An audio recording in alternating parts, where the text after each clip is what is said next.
What's going on there, guys? Good afternoon. Good morning to some out here. It is the Earthmaster on this Sunday, September 25th, 2022 date. It is about 11:51 a.m. California time here along the west coast of the states. Latest quake out there shows a looks like a 3.9 in the area of Chile down there in South America. All right, let's go ahead and check out the latest activity. It looks like a little spike there on Yellowstone on the left side of the screen. We'll go ahead and check that out real quick first. We'll see what's going on up there at Yellowstone National Park. Stand by for a second. I'm kind of curious. I really haven't even looked at this morning. Looks like, let's go ahead and zoom in here to Maple Creek. This is on the northwest side of Yellowstone, the caldera there in Wyoming. Super volcano sits in this black line here, this outline. And looks like we had a little bit more earthquake activity overnight there at Yellowstone. These are very small quakes, and over the course of the morning, just a couple small spikes there kicking up here across the region, but nothing like what we had seen in the couple weeks past, where this was pretty cluttered with quite a bit of quakes. All right, let's go ahead and go back here to the flat scale model of the Earth, looking at the last 24 hours of 4.0 international and 2.5 here for the states and U.S. territories. Looks like starting to see a little bit of activity ramping up here around the Indonesia area once again today. Latest quake, though, shows a 4.8 in this area, right between the Kermadec Trench and the Tonga Trench, although this is a very shallow earthquake there at 10 kilometers. We'll go ahead and switch this back to miles for today, which is 6.2 miles below the surface. Pretty shallow earthquake here for this region. A lot of times we do see these deeper earthquakes down into the trench area, such as this one, 214 kilometer deep, 4.4, or 214 miles, excuse me. I'm so used to doing the kilometers. And that one there was prior to this more shallower earthquake activity, which occurred closer upstream to where the subduction zone begins. And a lot of times we do see these deeper quakes kick up here. Earthquakes kick up, down, dip into the trench, into the subduction zone, with subsequent shallower earthquake activity upstream. And a lot of times these deeper earthquakes can trigger a much larger movement up there at the surface levels. This is kind of just a little bit of what goes on with that type of sequence, but not all the time. But a lot of times there we do see those deeper quakes triggering the more shallower ones. All right, a 4.6 in the band to sea. That one somewhat deep as well, 97.5 miles below the surface for that 4.6. And one more, it looks like, around the Solomon Islands area earlier, another deep earthquake.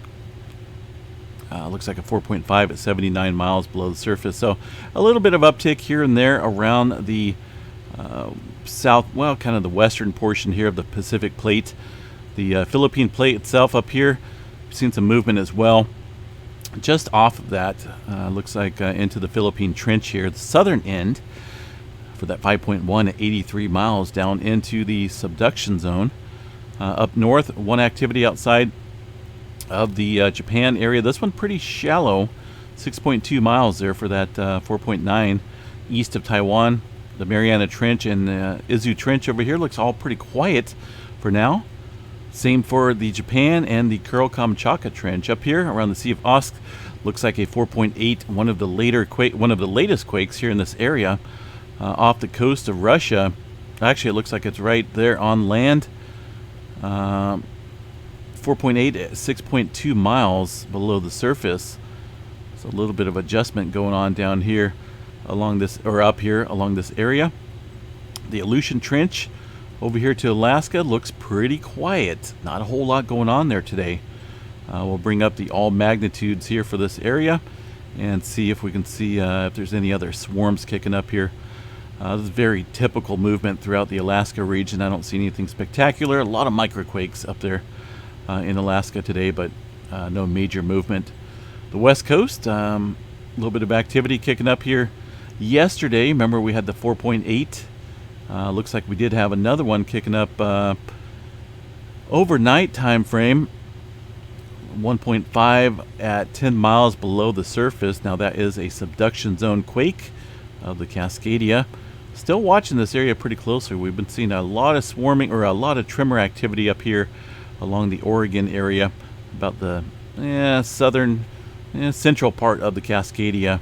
Let me pull up the trimmer map here real quick and show you guys from yesterday the amount of trimmer. 101 epicenters of trimmer, and it's been this way for about a week or so, with some different numbers each day, some more than others, but mostly centered here around the Oregon area and the center part here of the Cascadia.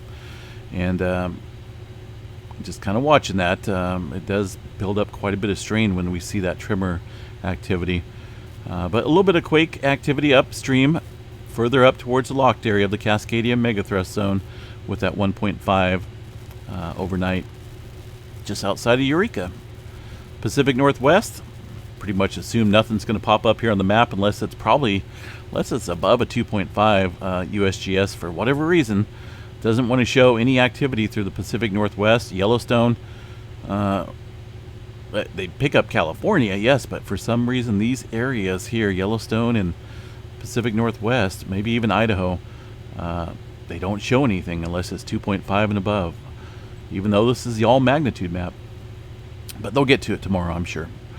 Low activity on the San Andreas Fault outside of the San Francisco Zoo. 2.3 at 5.6 miles below the surface there, right on that section of the San Andreas Fault.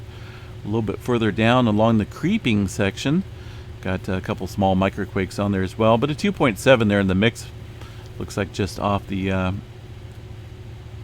creeping area, which extends a little ways down here along this region.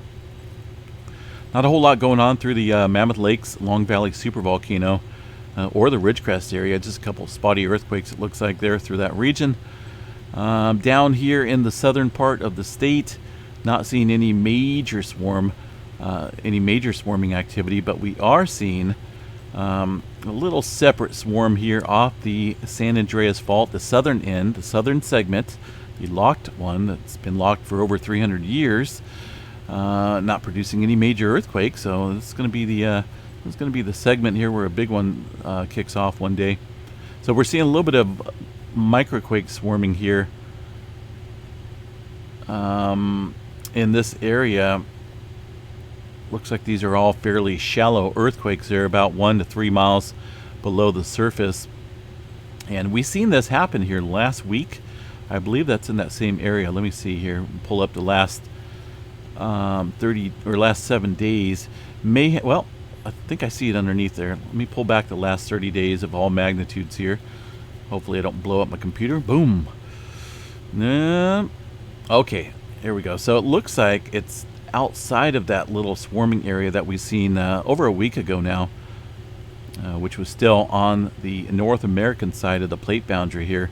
North American side of the plate boundary, Pacific side over here along the San Jacinto fault zone, and these two fault systems are moving away from each other, or against each other in opposite directions here, and we're getting a little bit of swarming kicking up again in an area that I would definitely be watching for, because that's a lot of pressure transfer onto nearby faults from the main plate boundary here. A lot of times we'll see linear activity similar to what we see over here. This is a different fault system, the San Jacinto fault zone. It builds up quite a bit of stress secondary to the plate boundary itself. But once we see the plate boundary awfully quiet and then movement linear to that plate boundary, that's a sign of pressure transfer. That this area is pretty wound tight, and we're just probably making that magnitude much larger, and then transferring that a little bit of energy here onto nearby fault systems, and that's why we're seeing the swarming activity.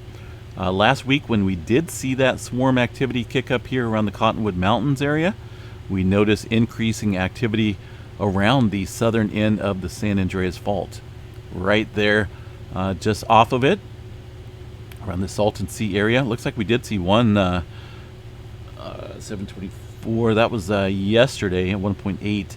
No major swarming. These other areas here from a week or so ago, notice these couple areas of pretty good swarming around the southern branch of the San Andreas Fault. So I'm kind of curious to see if we will see a repeat of that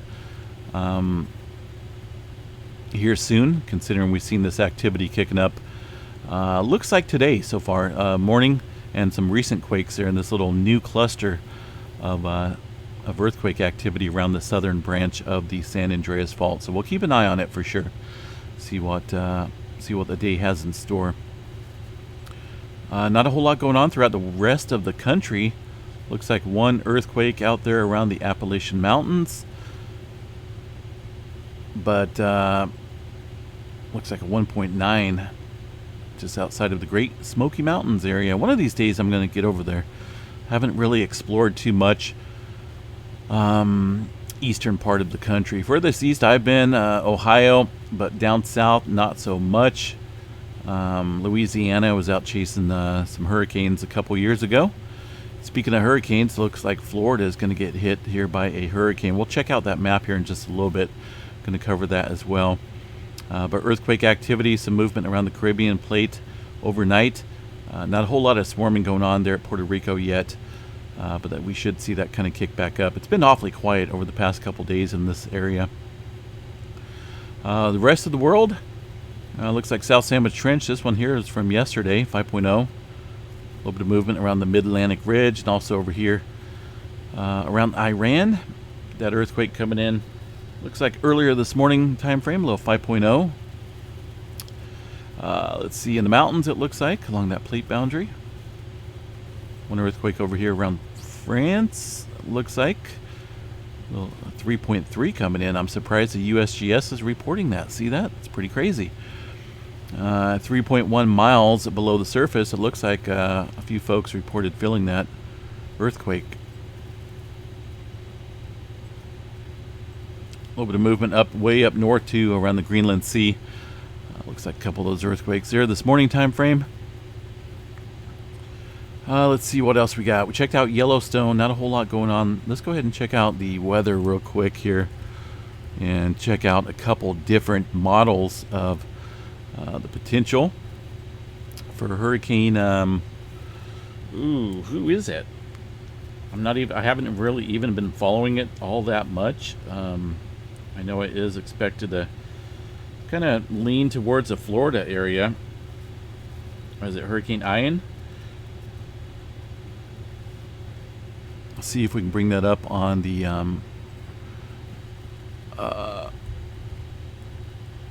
Hurricane Ian. Let's see if we can find that on Weather Underground. That's kind of a good one I like to use far as the tracks go.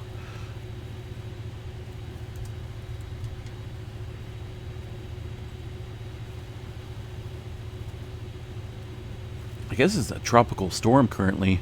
It is supposed to gain some strength as it goes into the Gulf, warmer waters. Excuse me. Looks like right now, Tropical Storm Ian, as of 2 p.m. Sunday, so that's pretty current, 1 hour behind, 45 mile per hour sustained winds with gusts up to 55, movement towards the west-northwest at 10 miles per hour. Minimum pressure there at 1001, it looks like. Here is the projected track of that hurricane, which looks like it will gain hurricane strength coming up here tomorrow time frame rapidly into a Category 3 potentially, before dying down to a Category 2 just about the time as it hits landfall. And there's a little bit of uncertainty on the direct path, but these guys are showing looks like centered right around just around the panhandle of Florida right there. But there is a little uncertainty. That's why this model here is kind of drawn out a little bit. And expected landfall there on the 30th at 5 a.m. Let's go ahead and check out these forecast models here from the GFS model. Watch down here as that hurricane kind of gains some strength over the next day or so. Notice that getting into that shallower warm Gulf water, beautiful area. And notice here we're getting that upper level pattern of that moisture being pulled off towards the northeast. High pressure up here to the north, a lot of jet stream winds pushing that way off, and that is kind of going to be the main player, I believe, in producing, or as far as directing this hurricane further east to where it's kind of centered right around the panhandle there of Texas. Notice that right there. It's about the same as the Weather Underground model. And so I don't know if Tampa area is going to get hit. It kind of looks like it's just off the coast there a little bit. I don't even think it's going to get too much of the main band. Maybe a little bit, but not what I was showing here a couple days ago. It was showing a direct hit here to the western side of Florida. But kind of looks like it's just gonna, again, these things are tricky. It's very tricky, but we got that strong pull here. But then again, if we get high pressure going down south here a little bit, that pattern, that clockwise pattern would push it probably a little bit further west. But that centered high pressure up here north right now, if it stays in that position, will keep things going as is, as the map shows here for the Hurricane Ian. But it all depends. Weather is a little tricky, and when it comes to hurricanes, it's even trickier. So we'll check back on this a little bit later tonight and see exactly where this could be going.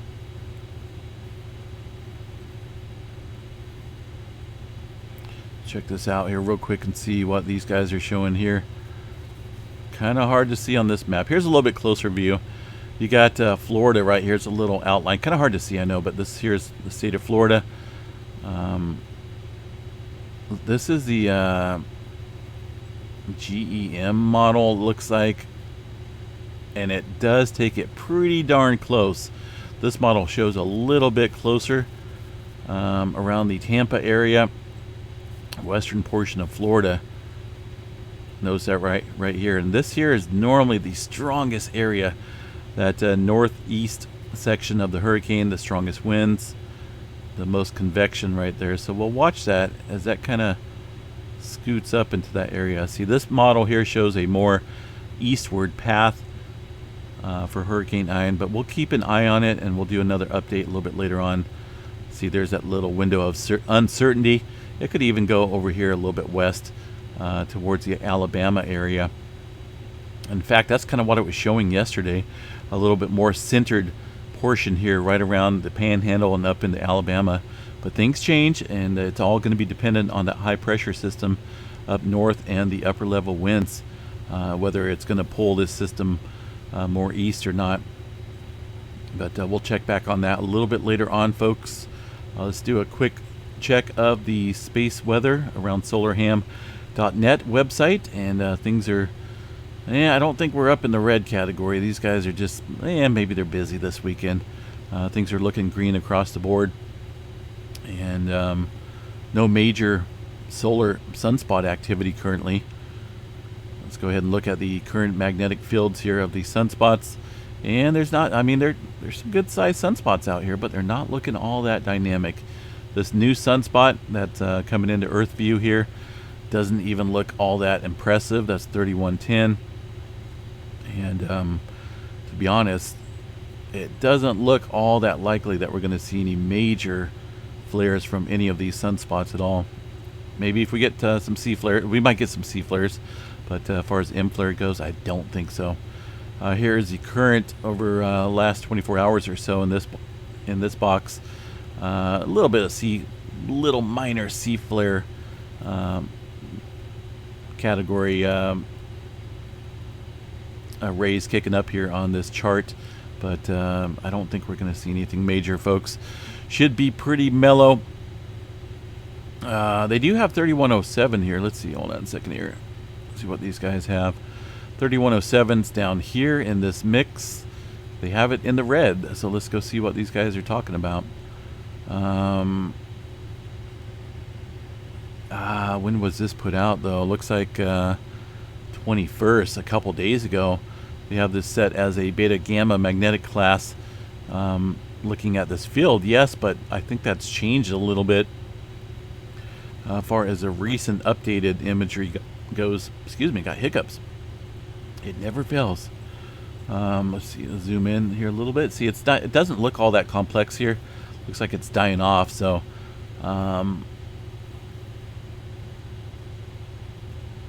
sometimes these things happen. They don't come together.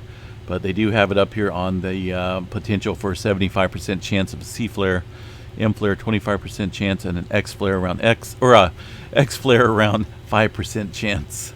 Woo! Hey, we're back in summertime here, folks. In California, it's supposed to be 96 today, 96 tomorrow. Goodness, I'm not a fond person of the heat. I don't like the heat. I'm ready for some cold weather. Bring on the cold weather. Bring on sweaters. Bring on hot coffee and some fire. You know, well, not wildfires, but you know, some fireplace fires. Definitely. All right, guys, I'm going to bounce out of here. Have a good day. We'll be back a little bit later on this evening with a complete update, and we'll take a little bit closer look at Tropical Storm Ian. I believe that's the correct pronunciation. Ian, or is it Ian? One of the two. And we'll see if things have changed as far as the path goes. Pretty important, though, to get that down as far as the where it's going to make landfall. I see a lot of stuff is selling out at the stores there in Texas, or in Florida. Texas been pretty lucky this year, right? Pretty lucky as far as any major landfalls go. Actually, it almost seems like it's been an awfully quiet year as far as the tropical storms and hurricanes go over here along the Atlantic and the Gulf area. Alrighty, guys. We'll catch you a little bit later on this evening with a complete update. Till then, take care. We'll chat you guys very soon. Peace out.